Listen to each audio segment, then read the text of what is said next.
To understand the birth of the Kawasaki Ninja ZX-12R, we must return to the motorcycle landscape of the late 1990s, an era defined by a single obsession, top speed. For years, Kawasaki was the undisputed king of this arena. With the ZX-12R 1100, known as the Ninja ZX-11 in North America, they held the title of the world's fastest production motorcycle from 1990 to 1996. This wasn't just a spec on paper, it was the core of Kawasaki's identity and pride. But dominance is never permanent. In 1996, Honda, often seen as the more conservative manufacturer, launched a calculated strike. They released the CBR 1100XX Super Blackbird, a name deliberately chosen to evoke the image of the world's fastest spy plane, the Lockheed SR-71 Blackbird. With a verified top speed of 287.3 kilometers per hour, about 180 miles per hour, the Blackbird successfully seized the crown from the ZX-11, ending Kawasaki's 6-year reign. If Honda's attack was an earthquake, Suzuki's response in 1999 was a cataclysmic event. The automotive world was stunned by the arrival of the GSX-1300R Hayabusa. This bike didn't just beat the Blackbird, it annihilated it. With a top speed reaching 194 miles per hour, 312 kilometers an hour, the Hayabusa not only set a new record, but leaped far ahead by a margin of over 10 miles per hour, an unprecedented gap in this title fight. Suzuki's genius didn't stop at engineering. They waged a brilliant psychological war. Hayabusa is Japanese for the peregrine falcon, the fastest animal on the planet, capable of diving at speeds approaching 202 miles per hour. More importantly, the falcon's primary prey is the Blackbird. This was a sharp, humiliating symbolic jab at Honda, showing that this war was no longer just about numbers, but also about narrative and pride.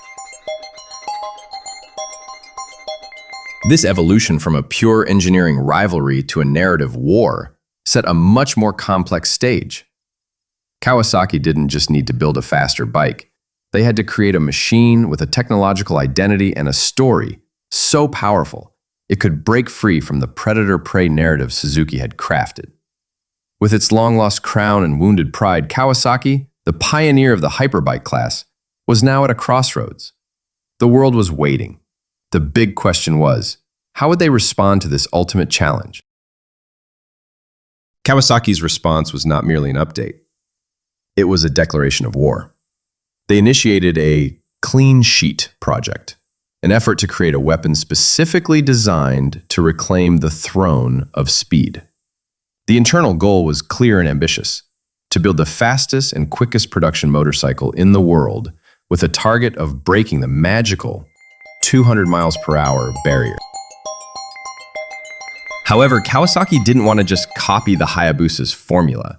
They realized that trying to beat the Hayabusa at its own game with a larger displacement engine and abundant torque was a predictable strategy.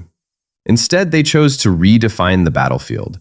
The core philosophy behind the ZX-12R was to create a completely new type of hyperbike, a megasport with athleticism comparable to a supersport. This was a strategic pivot. Instead of building a stable, heavy sport tourer like the Hayabusa, Kawasaki aimed to create a machine that was not only brutal in a straight line, but also agile, sharp, and capable on a racetrack, a scalpel to counter Suzuki's sledgehammer. The heart of this beast was a new 1199cc inline-4 engine. On paper, its power was impressive, with a claimed 178 PS without ram air, slightly above the Hayabusa's 175 PS, and soaring to an astonishing 190 horsepower with the effect of ram air at high speeds. But these numbers only tell part of the story. The true DNA of this engine lay in its origins. Kawasaki engineers deliberately designed it with the same bore-by-stroke ratio as their then-current ZX-9R supersport bike. This choice fundamentally shaped the engine's rev-hungry character and sharp top-end power, a stark contrast to the Hayabusa's more torquey low-end character, thanks to its larger displacement. This engine was also a marvel of density. Designed to be extremely compact, it was only slightly larger than the ZX-9R's engine and 12 kilograms lighter than its ZZR 1100 predecessor.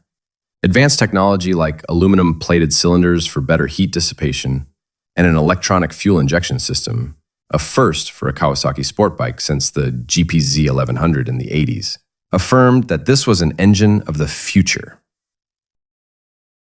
To house this super sport-inspired engine and achieve their aerodynamic goals, Kawasaki knew that a conventional chassis would not suffice. They needed something radical, something that would set the ZX-12R apart from every other bike on the road. The answer came directly from their Grand Prix racing heritage. Instead of the industry-standard aluminum twin-spar chassis, the ZX-12R became the world's first mass-produced motorcycle to use an aluminum monocoque chassis. This revolutionary design, where a large hollow backbone runs over the top of the engine, was not a new idea for Kawasaki.